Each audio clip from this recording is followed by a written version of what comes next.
नमस्कार दोस्त हो. माणसाने देव निर्माण केला की देवाने माणूस निर्माण केला याचा पुरावा काय? परंतु माणसाने देव निर्माण केला याचा पुरावा आहे.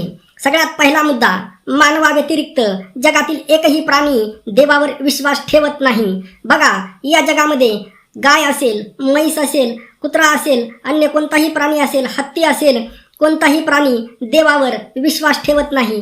एकमेव माणूसच देवावर विश्वास ठेवतो. दुसरी गोष्ट, जिथं माणूस पोहोचला नाही, लक्षात घ्या, पृथ्वीच्या ज्या भागामध्ये आतापर्यंत एकही माणूस पोहोचला नाही तिथं एकही मंदिर, मस्जिद किंवा चर्च सापडलेलं नाही. तिसरा मुद्दा, वेगवेगळ्या ठिकाणी वेगवेगळे देव आहेत. पृथ्वीवर तुम्ही कोणत्याही देशामध्ये जा, तुम्हाला अनेक भागामध्ये अनेक देव पाहायला भेटतील. अनेक देवांची तर तुम्ही नावं सुद्धा ऐकली नसतील, इतक्या प्रकारचे देव आहेत.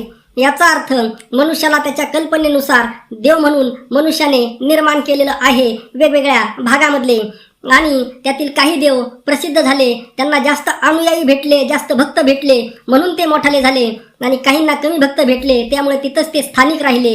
चौथा मुद्दा, जगात अनेक धार्मिक पंथ आणि त्यांचे स्वतःचे देव आहेत. बघा, म्हणजे जगामध्ये इतके लय मोठे पंथ आहेत, हजारो पंथ आहेत, त्यांचे स्वतःचे देव आहेत. याचा अर्थ देव एक नाही. पाचवा मुद्दा, रोज नवीन देव निर्माण होत आहेत. बघा, अजून सुद्धा देव निर्मितीची प्रक्रिया थांबली नाही. नवीन देव अजूनही रोज निर्माणच होत आहेत. सहावा मुद्दा, वेगवेगळ्या प्रार्थना केल्या जातात. प्रत्येक धर्माच्या, प्रत्येक देवाच्या आपापल्या वेगवेगळ्या प्रार्थना आहेत. सातवा मुद्दा, जगात देवांचे वेगवेगळे आकार आहेत आणि त्यांना प्रसन्न करण्यासाठी सुद्धा वेगवेगळ्या प्रकारच्या पूजा आहेत.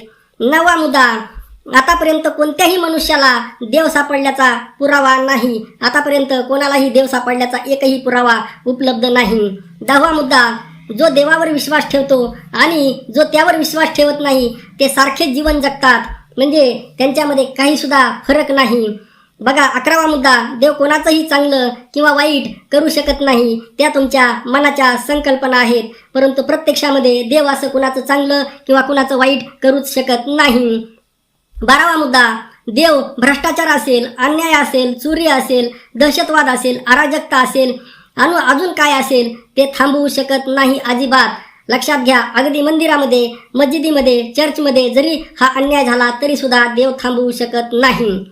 12वा मुद्दा, लहान निष्पाप मुलावर गोळ्या झाडणाऱ्यांचे हात देव पकडू शकत नाही. अगदी त्याच्या देवघरामध्ये सुद्धा जरी अशा लहान मुलावर गोळ्या झाडल्या तरी सुद्धा देव त्यांचे हात पकडू शकत नाही. 13वा मुद्दा, देव राहतो अशी श्रद्धा असलेले मंदिर असेल, मठ असेल, आश्रम असेल, मस्जिद असेल आणि प्रार्थना स्थळामध्येही लहान मुलं आणि महिला तिथं सुद्धा सुरक्षित नाहीत. हे सुद्धा आपण पाहिलेलं आहे. 14वा मुद्दा, मंदिर, मस्जिद, चर्च पाडताना एकाही देवाने पुढे येऊन विरोध केलेला नाही. जिथं वेगवेगळ्या भागामध्ये कधी मंदिरे पाडण्यात आली, कधी मस्जिद पाडण्यात आली, कधी चर्च पाडण्यात आलं, परंतु एकाही देवाने आपल्या घराचं संरक्षण पुढे येऊन केलेलं नाही.